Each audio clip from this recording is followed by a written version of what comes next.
mabilis ang test tayo nitong Bi-Rouch HW110.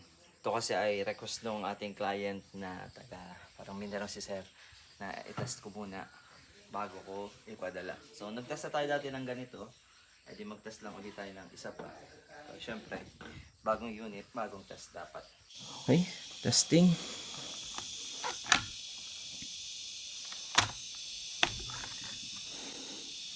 Hindi tayo, tingnan natin. Nga lang, hindi na siya nagmamat sa mata ko. Ang tingin ko ngayon blurred.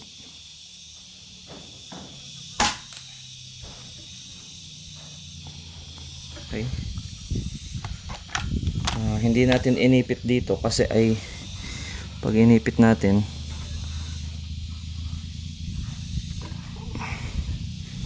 blurred sa mata ko. Ayun, dalawang tama niya nasa ibabaw. So, ibig sabihin, adjust pa tayo ng kaunti.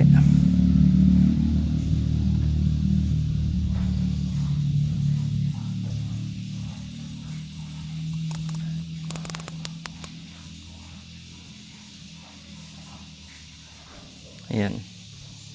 So, ayan na siya. Testing. Nakakailang bala na tayo. 3, 4, 5.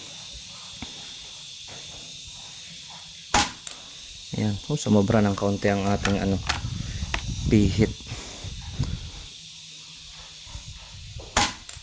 Ayan.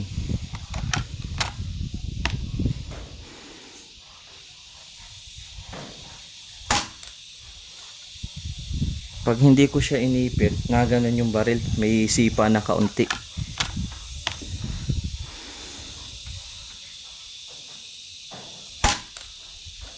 Wala, do na rin. Okay.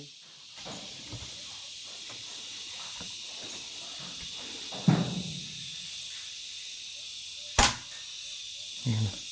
Dito natin siguro ipasok yung magazine. Pasok ba? Ayaw. Hindi. Oo, kasi meron siya ng metal. Dito lang talaga siya.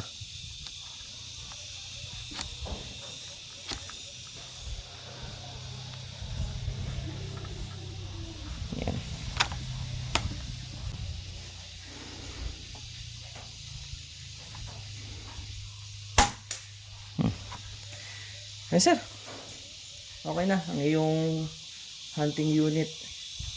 Goods na sir, tatama na to. So itong unit na to po ay goods 50 to 100 meters. Tahimik lang talaga siya, hindi ko alam kung bakit, no? Pero goods po ito.